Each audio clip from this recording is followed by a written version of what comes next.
HIV adalah virus penyebab penyakit AIDS atau Acquired Immune Deficiency Syndrome. HIV kepanjangan dari Human Immunodeficiency Virus, suatu virus yang menyerang sistem kekebalan tubuh. Saat pertama kali terinfeksi HIV, penderitanya tidak menunjukkan gejala. Barulah saat virus berkembang tidak terkendali, berbagai infeksi datang bersamaan akibat daya tahan tubuh yang sangat lemah, dan infeksi HIV sudah berkembang menjadi AIDS. Jadi, AIDS sendiri ialah sekumpulan gejala berbagai infeksi, gengs. Geng sehat, perlu tahu juga tanda-tanda infeksi HIV/AIDS. Yang pertama, demam berulang. Gejala ini sama dengan demam pada umumnya, yaitu suhu tubuh sekitar 38-40 derajat Celcius. Selain itu, demam disertai dengan gejala ringan lain seperti kelelahan, muncul pembekakan pada kelenjar getah bening, serta sakit tenggorokan.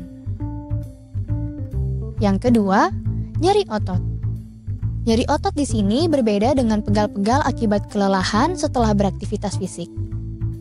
Penderita infeksi HIV akan mengalami nyeri otot dan kelelahan akibat serangan di HIV tahap awal.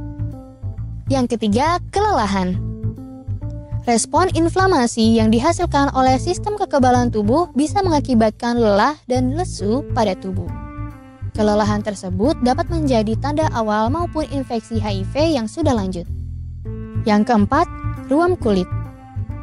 Ciri-ciri ini memang tidak selalu ada dan kemunculannya seringkali diabaikan karena ruam yang muncul hanya samar-samar, tidak seperti penyakit campak yang terlihat jelas.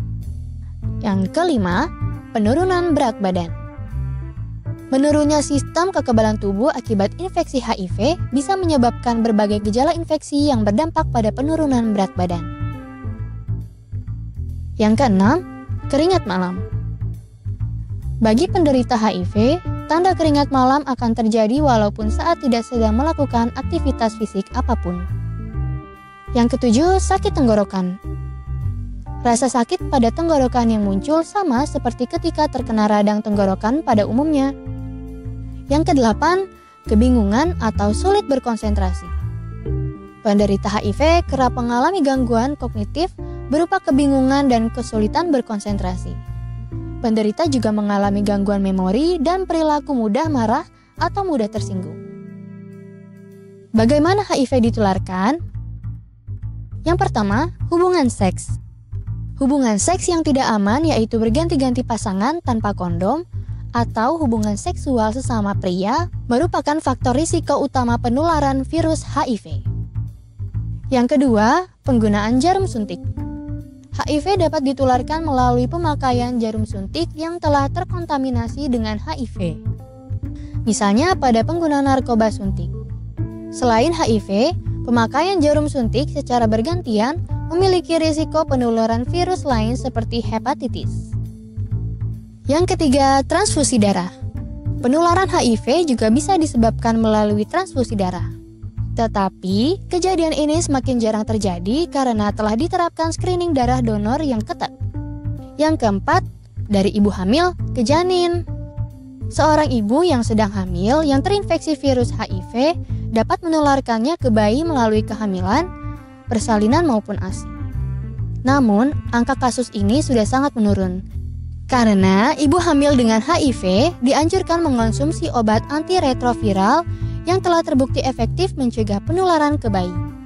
Kamu bisa mencegah tertular HIV dengan menghindari semua faktor risiko penularan. Yang pertama, gunakan kondom jika berhubungan seksual tidak aman. Yang kedua, hindari seks bebas. Yang ketiga, hindari penggunaan jarum suntik bergantian. Dan yang keempat, sunat pada pria. Hidup dengan penyandang HIV. Apakah penderita HIV harus dikucilkan? Tentu tidak. HIV tidak ditularkan melalui penggunaan alat makan bersama, air liur, keringat, sentuhan, ciuman, gigitan nyamuk, atau bekas toilet. Kamu tidak perlu menjauhi mereka. Berikan dukungan kepada penyandang HIV atau ODA atau orang dengan HIV/AIDS sehingga mereka dapat minum obat teratur dan hidup normal layaknya orang tanpa HIV.